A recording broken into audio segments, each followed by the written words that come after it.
Salut, vous êtes bien à l'Aliane, la boutique de jeux de société de Colmar. Je crie un petit peu, j'articule parce qu'on a un problème de micro, donc on n'a pas de micro. Donc si vous êtes sourd, vous arriverez peut-être à lire sur mes lèvres. Non, je rigole, mais j'espère que vous m'entendrez bien. Bientôt Noël, n'hésitez pas à passer nous voir pour vous faire conseiller plein de beaux jeux, des nouveautés, mais pas que, parce qu'il n'y a pas que les nouveautés dans la vie. Léa et moi serons ravis de vous conseiller plein de belles choses. N'hésitez pas à nous envoyer aussi un petit mail avec vos listes de Noël, qu'on vous prépare tout ça. Si vous voulez des emballages cadeaux, c'est possible. Si vous voulez des jeux qu'on n'a peut-être pas en rayon, c'est sans doute possible de les commander.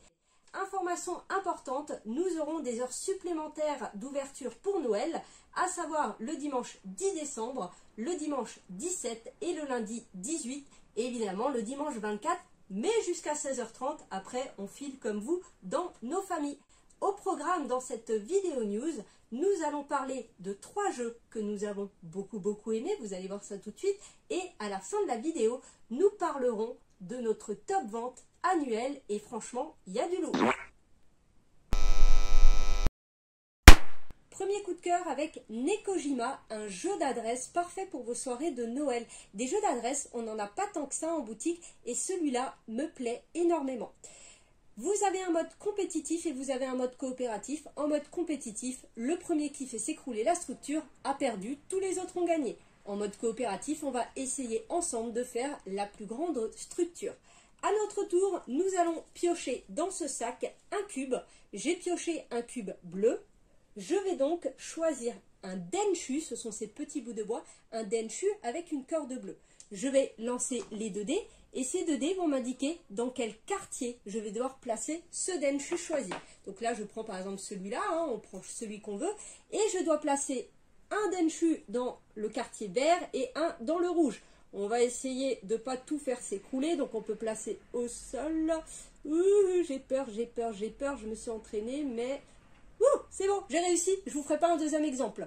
Si vous piochez un cube noir, vous allez le mettre devant un autre joueur qui, à son tour, devra accrocher un petit chat à un denshu. Je ne vais pas le faire, je vais tout faire s'écrouler. C'est vraiment super sympa, vous pouvez jouer à tout âge, avec papy-mamie, à partir de 7 ans. C'est super drôle et c'est le genre de jeu, quand vous le voyez en festival, il y a un public autour. Les gens regardent, sont tendus, ils disent tout va s'écrouler et effectivement, à un moment, tout finit par s'écrouler. Donc, Nekojima. 5 minutes mystère est un jeu qui avait été pour moi un vrai coup de cœur quand je l'avais testé au festival de Vichy. C'est un jeu coopératif pour 1 à 6 joueurs où nous allons ensemble essayer de retrouver un coupable. Ce coupable se cache parmi nos cartes. Donc on distribue toutes les cartes entre les joueurs et vous allez voir qu'on va obtenir des indices au fur et à mesure. Je vais vous expliquer comment. Quand on obtient un indice, on révèle. On regarde si la connexion correspond et là cet indice nous dit que notre coupable porte un parapluie. Donc immédiatement, on va rapidement éliminer toutes les cartes qu'on a dans nos mains où les gens n'auraient pas de parapluie puisque le coupable a un parapluie. Lorsque entre nous, il n'y a plus qu'une carte dans la main d'un joueur, théoriquement c'est le coupable, on retourne la tuile et on vérifie. Comment on va avoir le droit d'obtenir un indice? Eh bien chacun notre tour, nous allons avoir en main le codex. Les autres joueurs vont avoir une image et sur cette image, ils vont rechercher les symboles à décrire au joueur qu'a le codex. Donc là, on va lui dire, le triangle, c'est, tu sais, le triangle avec les 3 triangles autour. Donc il cherche le triangle avec les 3 triangles autour, ok? Là, nous avons l'étoile avec un triangle autour de l'étoile. Hop, tac, je trouve pas, c'est ça. Une fois qu'on lui a donné les 5 symboles, on va retourner la carte et si le code correspond au codex, on a le droit de retourner un indice. C'est un jeu qui est complètement rejouable avec des niveaux de difficulté. Parfois, on va avoir 2 coupables à trouver. Des fois, on va avoir un coupable, mais il faudra absolument trouver l'indice chapeau, etc. 5 minutes, un timer de 5 minutes pour résoudre l'affaire. Et du coup, plus vous jouez, meilleur vous allez devenir, mais plus les affaires vont être difficiles. C'est super familial, c'est très entraînant, il y a de l'observation, il y a de la manipulation, il y a un petit peu de déduction. Ça, ce mois-ci, novembre, il est déjà dans notre top vente, parce qu'à chaque fois qu'on le montre, les gens sont là. C'est génial, c'est trop bien. 5 minutes mystère. Château Blanc, on est sur quelque chose de plus costaud que les deux précédents, c'est du expert de chez Yellow, en fait on est sur un bon initié.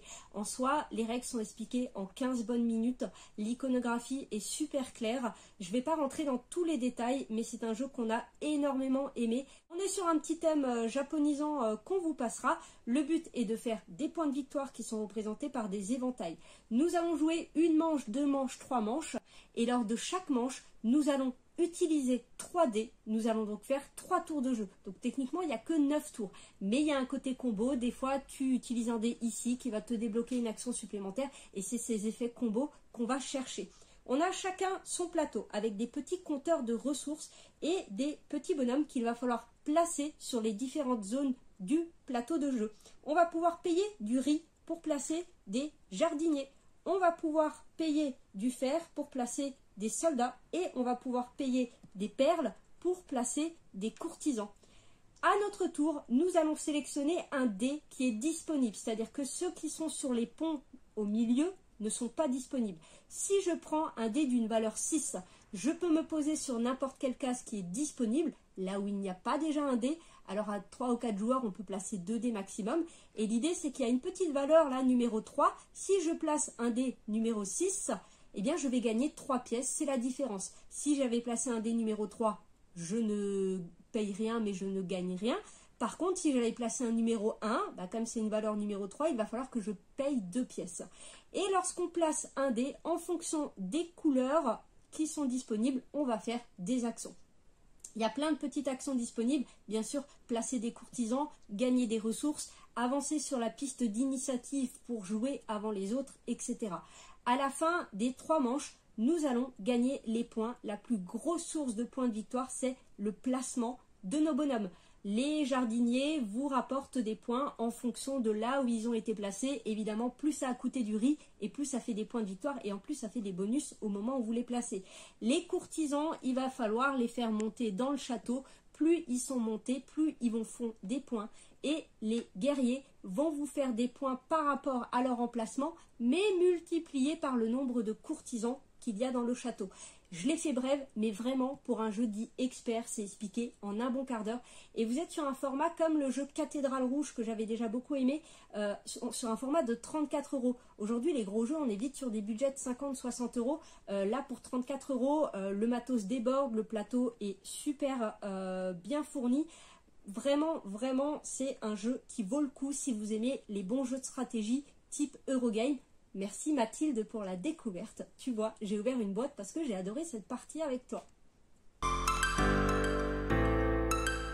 On retrouve pas mal de jeux dont j'avais parlé dans les précédentes vidéos news. Donc si vous voulez plus d'infos dessus, n'hésitez pas à aller les jeter. On retrouve Va Albara, un joli petit jeu de cartes de 2 à 5 joueurs, stratégique mais accessible. Coude à coude, nous retrouvons Acropolis, l'As d'or, et Sur les traces de Darwin, qui a eu un immense succès dans la partie animation cet été. En numéro 8, et pourtant il n'est là que depuis peu de temps, on a Sky Team, le spécial de joueurs coopératif où vous devez faire atterrir un avion. Nous avons Foremix, qui lui non plus n'est pas là depuis très longtemps et qui malheureusement n'est plus là, il est en rupture. Nous avons mon bien-aimé Do de Lido, j'adore, c'est un petit jeu d'observation, de rapidité, de réflexion rapide. Luster, que vous connaissez peut-être ou pas, sinon ça se prend super facilement en main. Sea Salt and Paper est plutôt bien placé mais pas dans le top 10, son extension Oasis New Hope. Comme Valbara, petit jeu de cartes accessible mais stratégique. Bah où est-ce qu'il est? Eh, il est là, Sky Joe, évidemment. Cracklist, le Uno petit bac à sortir à tous vos repas de famille. N'oubliez pas, tous ces jeux sont disponibles, à part Forêt Mixte. Bon, en vrai, il m'en reste 2, mais il y a moyen que quand vous voyez la vidéo, il n'y en ait plus. C'est pas grave, il reviendra l'année prochaine. En attendant, on a plein de bonnes choses à vous conseiller. Pensez à nous pour vos fêtes de Noël. À bientôt! Joyeux putain Noël à tous! Merci, Monsieur Toc.